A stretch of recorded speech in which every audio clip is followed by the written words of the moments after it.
Welcome to the Stack of Stats podcast. I am your host, Pam Maldonado, joined by my girl, Kelly in Vegas. And we're here to bring you 5 against the spread contest picks for week 3 of the NFL. Kelly, we went 3-2 last week. We're 6-4 overall after 2 weeks, which, hey, I'm happy about. How are you feeling about how things are going so far?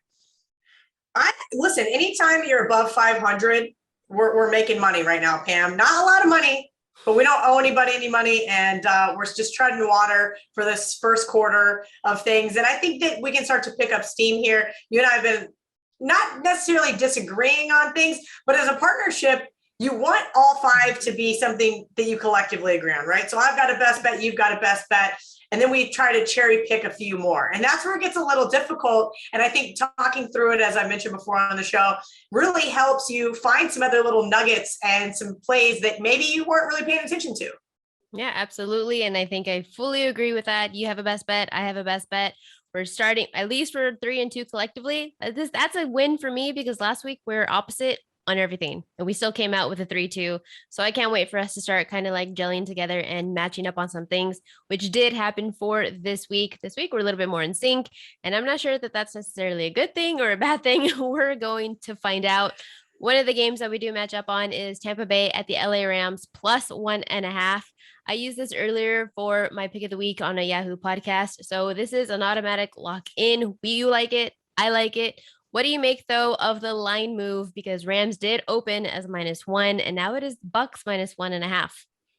So, Pam, this is my best bet over at Wager Talk. This is a bet that you just said you gave out on Yahoo, so that's great. It's going to be my best bet come Sunday morning. And the reason why is because if you're looking at what happened last week, let's just do a simple synopsis of situational. I walked into a bar. You and I had the Falcons in our play. It was 28-25. I may have even mushed it by texting you. I know. I sit down. The lady had not even so much as brought me my margarita. And Matt Ryan throws an interception. Bucks score. Another. And then my margarita came and she had not so much as even taken our food order. God. And the Bucks scored again. And I look across the table. I'm like, why? Why did this happen? I want to get up and I want to leave because we had 12.5 in the contest. It was just one of those things where I thought they could just hang on, guys. And they ended up losing the game by 20, 23. It was ridiculous. To me was fuck yes. And then I went quickly to fuck no because 2 interceptions back to back. Jesus Christ, Kelly, it was your fault. You went way overboard with the fuck yes. It was that much confidence. In my defense, I had already had a couple of those margaritas, so I was really excited. You have to remember the Colts game took about 5 years off my life. So once I finally regained consciousness, I was feeling really alive. But that being said, the Bucks looked good. The Bucks didn't look great. They looked great because they played the Falcons. I think that final score was rather fraudulent. This week, going back to last week, again, I had the Colts last week as my best bet as a play against the Rams and off that big Sunday night game to playing the Bucks. It's just the Colts. Carson Wentz, we know exactly what we're going to get from him. And that is a lot of red zone ineptness. Luckily, they lose by 3. I had the 4, 3.5 in the contest. We got the W, snuck away with that half a point. I think that probably perception is maybe the Rams aren't as good as we thought they were that Sunday night. And now we see this line move. And if you look at the look-ahead lines from some of the Vegas casinos that they put out, I'm sorry, but the Rams were 2.5-point home favorites, and that's what the line should be. The Rams are still 2.5-point home favorites. So I think that there's a definite overreaction here. I am going to take the 1.5 points with the better defense. Yes, I said it. The Rams have a better defense than the Bucks. Matthew Stafford is going to be great, I think, for the LA Rams. I do think that they need some more time before we go handing them the Lombardi Trophy right away. This is going to be an awesome game, but I know that every single year I bet against Tom Brady, and there's one game that always sticks out in my mind. And I'm hoping it's this game versus the Rams where maybe he throws a couple of interceptions. Maybe he fumbles the ball, where his receivers have, some fumbleitis or don't have those sticky fingers. And that's how I feel like when they're matching up against this Rams defense, I could see this being a 35-21 type game where the Rams just come out and show out like they did against the Bears defense on Sunday night. Everything you said is exactly how I've been feeling. And I go off a little bit more of the analytics. And what I make of the analytics is that Tampa Bay, this is not the same defense so far that we have seen as last year. Last year they were a top 5 pass rush. They generated all the sacks. They had all the interceptions.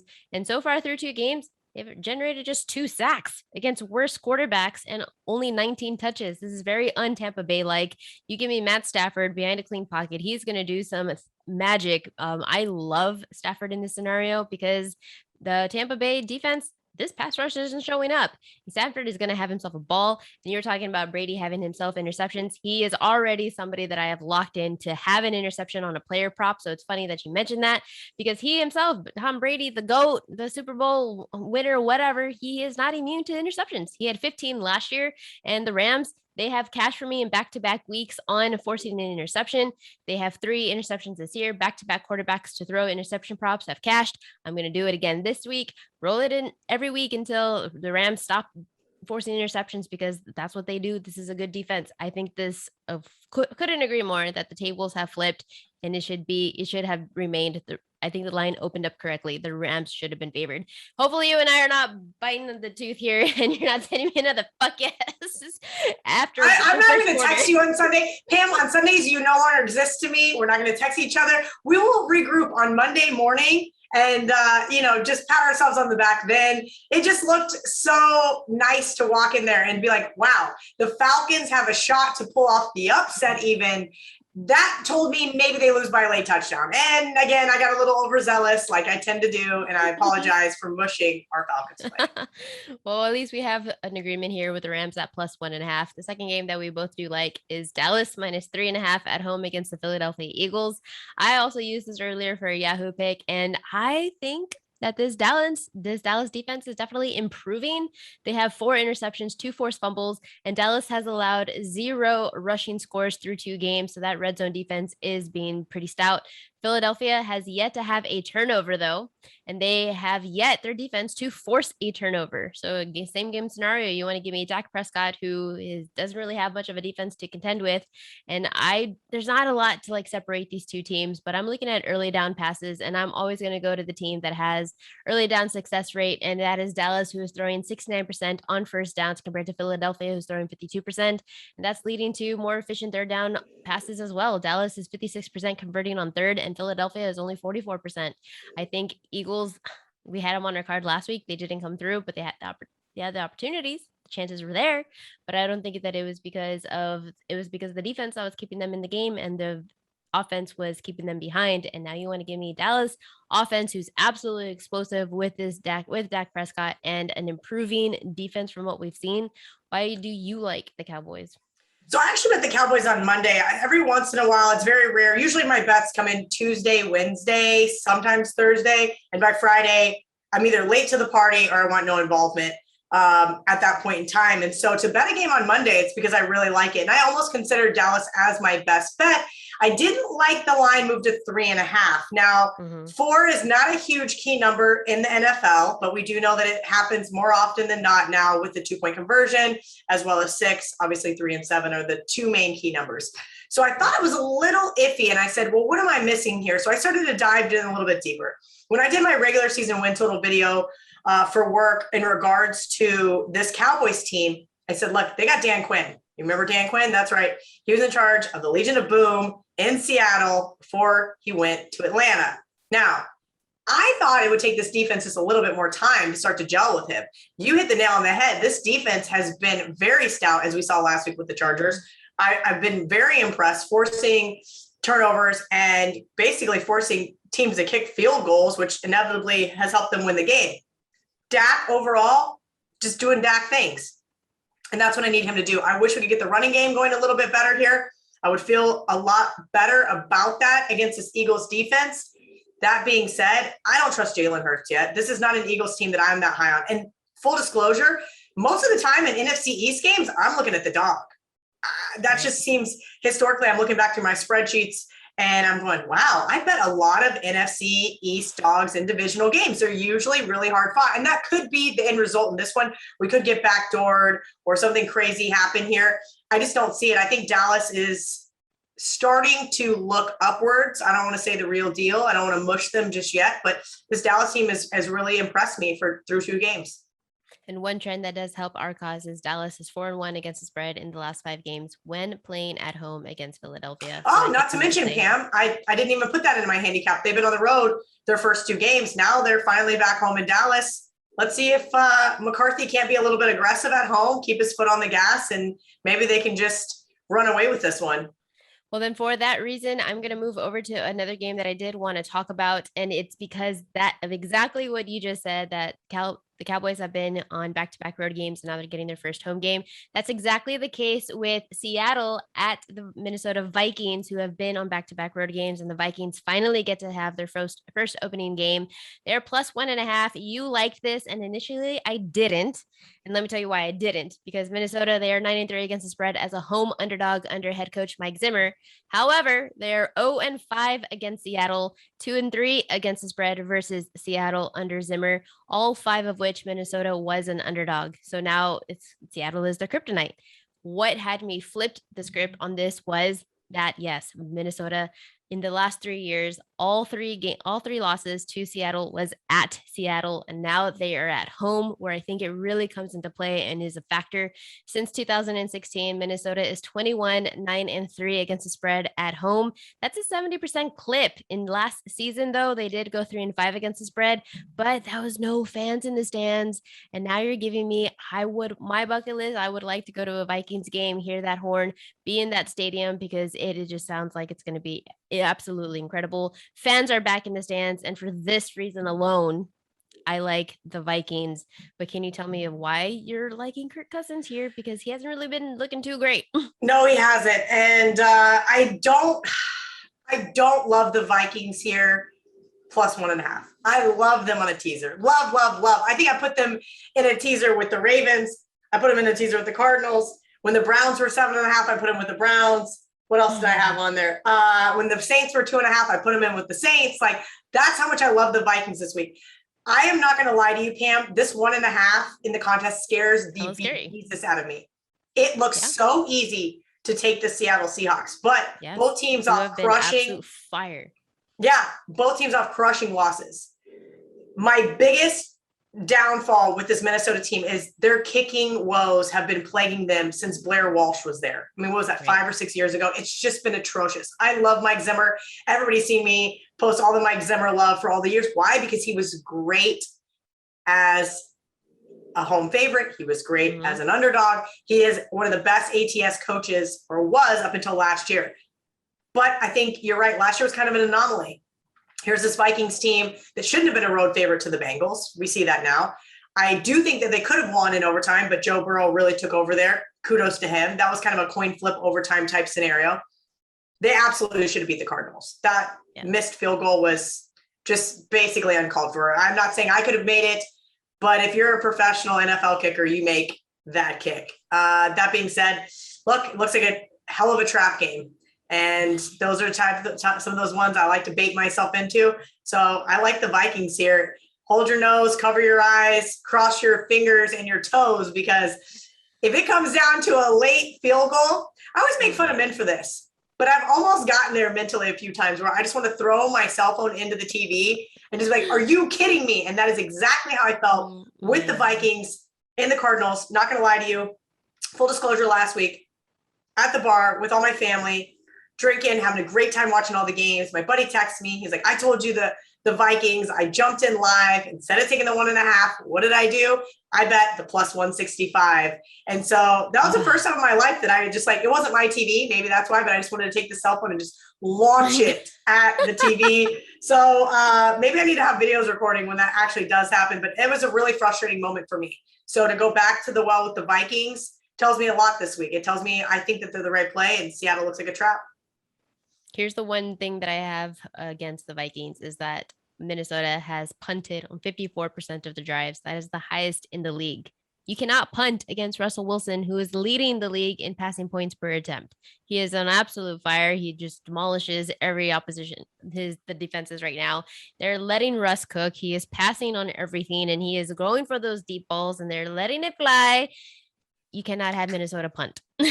That is my word. If I see them punt on a 4th and 1, I'm going to lose my shit.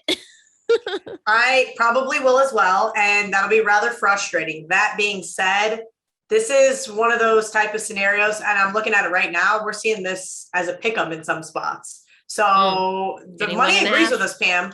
And I like the reverse line movement here. We're going to see how it all pans out for us. But Vikings it is. Okay, so then we're going to go with the Vikings plus 1.5 then. We're a consensus here? Yes, ma'am. All right, there's one game. There's a couple of games that I wanted to talk about because I want them on the card. You didn't give me any opinion on these. Well, actually, you're opposite. You're opposite on one of them, but I really like the other side. You like the Chiefs minus 6.5. I like the Chargers plus 6.5. Knowing you, who is an underdog better, it was crazy to see you like the Chiefs, knowing that they're 1-11 against the spread. Let me give you my case. Okay. Let's see what we can do. All right. Let me see if I can try to convince you onto my side. You're gonna hate my case. Should I give you my case first because it's 2 sentences?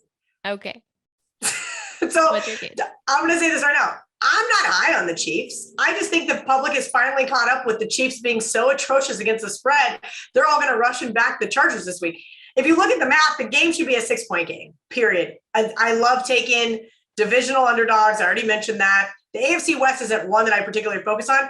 I don't love this game. If you can talk me into the Chargers, I'm all for it. I really don't want to back the Chiefs here. I just said, look, I think that there's a little bit of bias within how poorly their ATS record has been and how now all of a sudden everybody's ready to jump off that bandwagon. I'll agree with that. I will definitely agree with that. For that reason, it is hella scary. But I do think that the Chargers can come out with a win. And I only like to back teams as underdogs if I think they can win the game. And I think this is a good spot for the Chargers, who also is coming off a loss last week. They're both coming off a loss. And last week, the Chargers, they didn't look very good. Herbert, against Dallas, and you made Dallas defense look great. But the Chiefs right now, they're allowing a league high 47 yards per possession. The Chargers are averaging a league high 48 yards per possession. The problem is that the Chargers haven't been able to convert those possessions into touchdowns. In multiple red zone trips, they have 5 field goals, 1 missed field goal, 2 interceptions, plus 1 fumble. My hope is that they change their game script, because if they let Austin Eckler do what he does and run the ball, he only has 1 rushing score. Casey is 32nd in opponent red zone rushing touchdowns. They need to give the ball in the red zone to Eckler instead of leaving Herbert. Let Herbert get downfield with all of his magic, amazing passing, but then you hand the ball to Eckler in the red zone because Casey is most vulnerable there. They're 32nd in opponent red zone rushing touchdowns. So the Chargers, the defense, that is what's been keeping them in games. They held Dak Prescott, who we just talked about, who looks amazing and is doing all of Dak Prescott things, to 237 passing yards, 0 passing touchdowns. I think similar can happen again this week with Mahomes, who has at least 3 passing touchdowns in every game. And the Chiefs, they're 0-2 against Herbert. And both of those games, they were 6.5-point dogs. I think this time around, they can get the win if they game script correctly and give Austin Eckler the ball in the red zone. I'm taking a player prop for him to have a rushing touchdown, hoping that they do. And the Chargers are 8-3 against the spread when dogs of 6.5 or more. I like Chargers to win this week. Ooh, I like it. Listen, like I said, this wasn't a big play for me. There actually wasn't a ton of things that I actually played against the spread this week. I did a ton of teasers, and that was just one that was like, you know what? Somebody I respect said that the Chiefs are their best bet. I'll throw it in the list just to see if it's something that we could agree on. I'm with you. I think this Chiefs team's got a little bit farther from grace to fall. So if there's something else that you feel super strongly about, we can talk about it. But I wanted to talk about that one to see if maybe we can throw it in if you agree. And if you don't like it, we can leave it off. This is why I think it definitely makes the list. So right now we have the Rams, the Cowboys, the Chargers, the Vikings. And the Vikings. Okay. And then our 5th one, I sent you a text. What do you think about the Jets?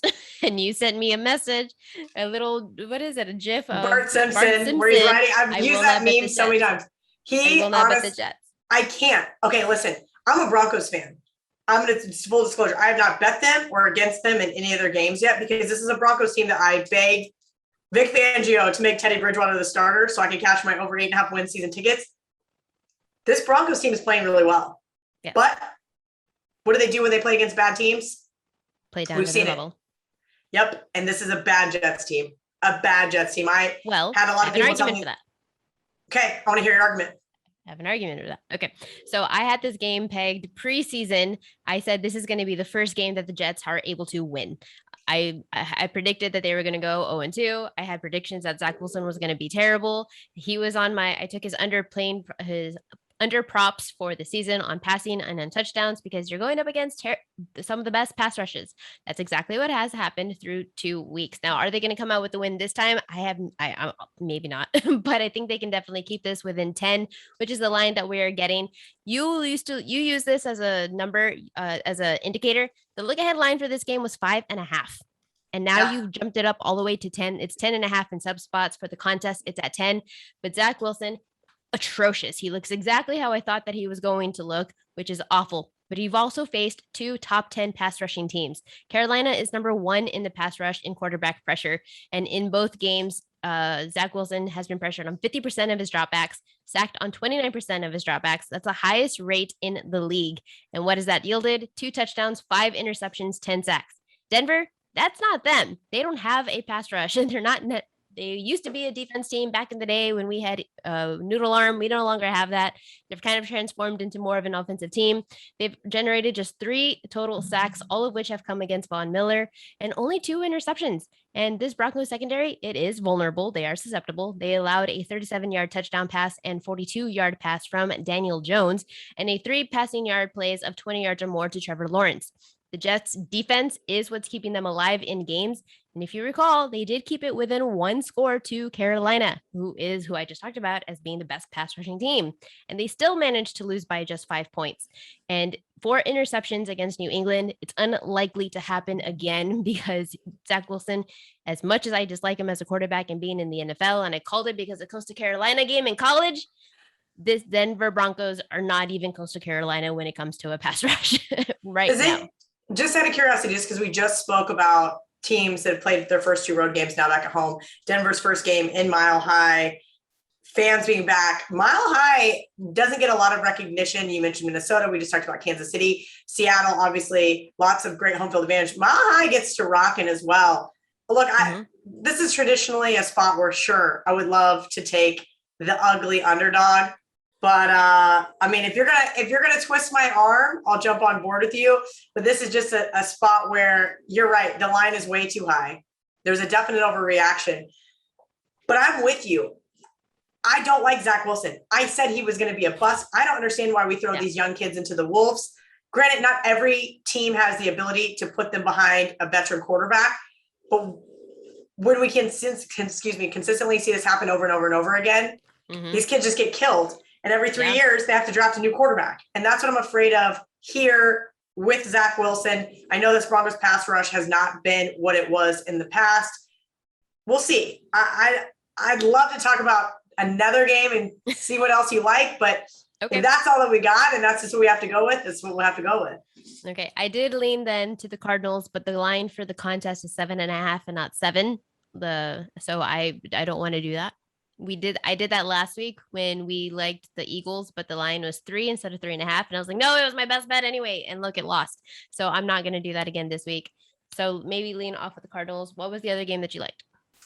It's not that I like it, but a really sharp side, move the Bears from 7.5 to 7. Are we seeing a 7.5 in the contest? Let me check. Because that's one that really had me going, wait a minute here. 7. Oh, I hate that. If that was a 7.5, I would love to be on it. This is just not a week that I love. The biggest trap game on the board that we can discuss, if it's surely got to be a 4, but knowing my luck, it'll be 3.5. The Miami Dolphins. Who the hell are the Las Vegas Raiders to be laying 4? It is a 4, and you're not the only person that I've heard on it. I don't have a side for this game because I was like, I don't get why all of gambling Twitter is on the Dolphins. It's just terrible. I've never liked Tua as a quarterback. I don't really know much about Jacoby Brissett. I know that Derek Carr is an absolute stud. I've always loved him, and it's nice to see him actually doing really good things this season. So I think I have a little bias towards the Raiders just because of Carr, but I cannot see this game. I don't understand this game. So if you love it, I will trust you on it more. I don't love it, but I got to play it. It's a purely math perspective. I mean, Jacoby Brissett and Tua are not a drop off to one another. Maybe a half a point. That's my issue. So the line opens Raiders -1. That's where the line should be. Now the line is Raiders -4, and I'm going, what am I missing here? I think the Raiders Monday night were gifted a game by the Ravens. I did not watch a single snap of last week against the Steelers. I will admit that much, because I had no action in the game. There was lots of other things going on far more important. So I'm not exactly sure, between the Big Ben injury, which we know he has a torn pec muscle, and the Raiders actually. I'm not going to say he's washed. I hate it when people say that he's washed, but this is not. I'm not going to argue that he's not washed. I don't have an argument for the flip side. It's like, oh no, he's not washed. He was looking svelte in preseason. I thought maybe he had another year in him. Listen, not all these guys are Tom Brady, and some of them are trying to prove that they are.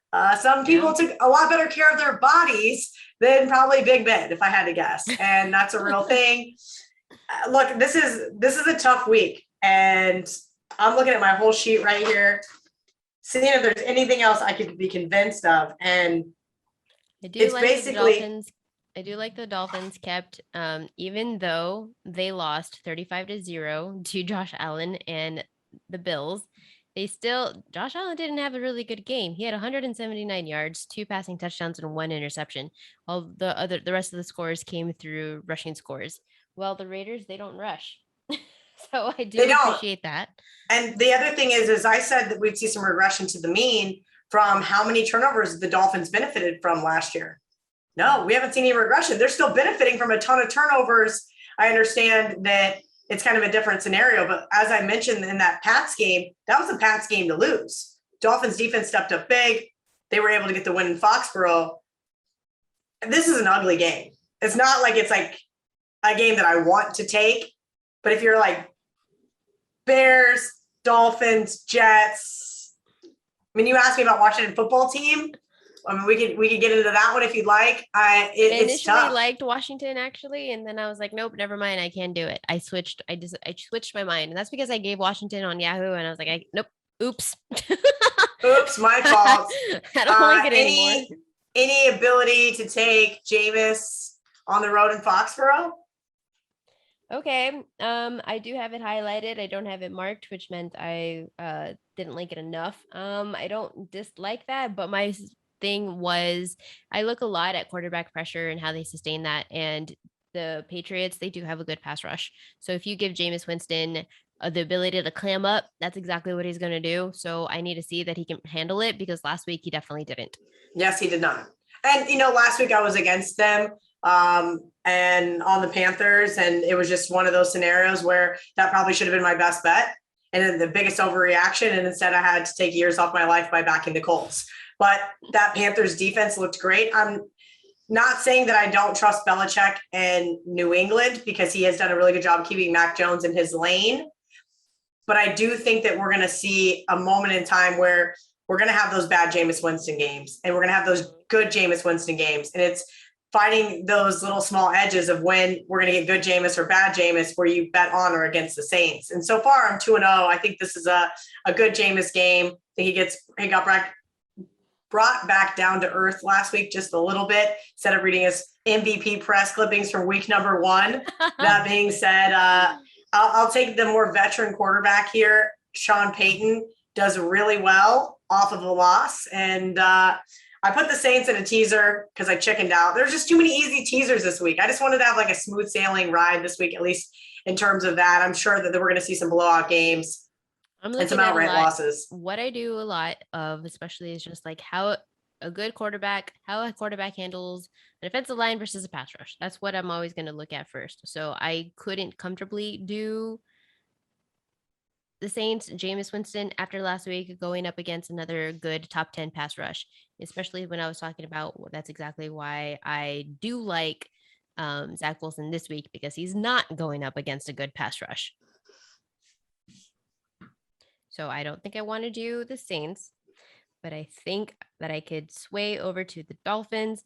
My thing also is that the Dolphins have a terrible pass rush, and they're 31st, and they don't apply any type of quarterback pressure whatsoever on the road to Derek Carr.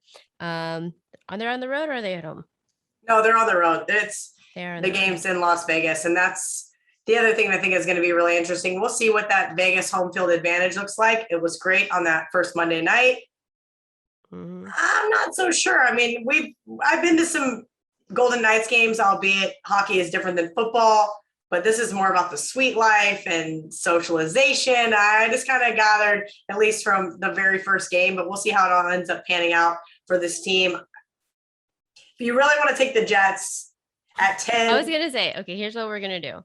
Last week, I leaned on you. This week, trust me, girl. Trust me. Okay. Trust me. I don't know about that.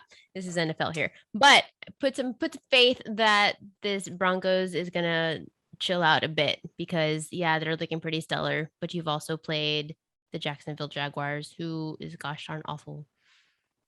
And now I know that Zach Wilson, he's capable, and he's not gonna flip out like last week 4 interceptions. Now, if he does, it's on me. But I think if he does, you're definitely getting a Sunday text.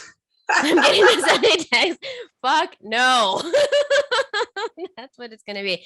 Or we can go with like the Falcons at the Giants. I mean, just like throw a complete like hater scenario here. Oh, a game I don't even want to watch. That is just, trust me, I have no faith in this Falcons team. They have done everything that they were already doing from last year. They just carried it over to this season. Arthur Smith has not changed this team whatsoever, at least not as of right now. My long list did have Falcons +3, full disclosure, and I just couldn't really stomach it. I'm okay. I'll take the 10 against the Broncos because to me, I see the Broncos to win the game. For my season win total, it was a game that I obviously had circled. I have the Jets season win total under, and I will have the Broncos in Survivor. So you're going to put me in a glass case of emotion where somehow we just get a late touchdown from the Jets. They lose by 3, they lose by 7, they lose by 9. I don't care. Yeah, I was gonna say I think they can keep it within like 5, and it's gonna be a 6-point game. This is what I'm thinking. Sounds great. Or you can go with like we have the Steelers as an option, maybe. Well, that's it. The Packers against the Niners, maybe that. The Packers, and I know we spoke about this. How I try not to buy into too much of the Packers are going to be the squares public dog on the board. We're already seen it with the money line. I lean towards the Niners here. I'm just going to bet the over. This Packers defense, Kevin King's going to get burnt. Other than that, I don't want anything to do with the side here. This is a Niners team I wasn't that high on. That's why we went with the Eagles last week. And here's a Green Bay team that I wasn't that high on. I want to not get involved from the sides. We're going to take the Jets. Stop overthinking it. You said you wanted to take the Jets. Think long, think wrong, Pam. 5.5 to 10. 4 interceptions. You always talk about buy low. Well, you can't get any lower than. Yeah, you cannot. Not right now. This is the lowest team you can buy on this week. We're gonna buy low. Oh my gosh, we're gonna buy low. Okay, well then that does it. That is our card. We're gonna go with the Rams +1.5 at home to Tampa Bay. We're gonna go Dallas Cowboys -3.5 at home to the Philadelphia Eagles. We're gonna take the Chargers +6.5 at the Chiefs. We agreed on that. Great. And then the Jets +10, and then the Vikings +1.5 at home to Seattle. I really don't hate our card, to be honest. Well, see, that's the good news. I do hate our card. And you know what that means? It means 5-0. Whenever I hate a week, those are the weeks I have great weeks. I'm like, God, I hate this week. This is so ugly. I want nothing to do with this card. Those are the weeks that you kind of sift through the nonsense and really start to figure things out. So I feel great about this week's card. Awesome. And those are our 5 against the spread picks for the NFL for the contest that we are in. Do make sure to follow Kelly on Twitter at Kelly in Vegas. You can follow me at Pamela M35. Kelly, can't wait to do this again next week and hear all Sunday about how good or how bad we're doing. Sounds great, Pam. Good luck this Saturday.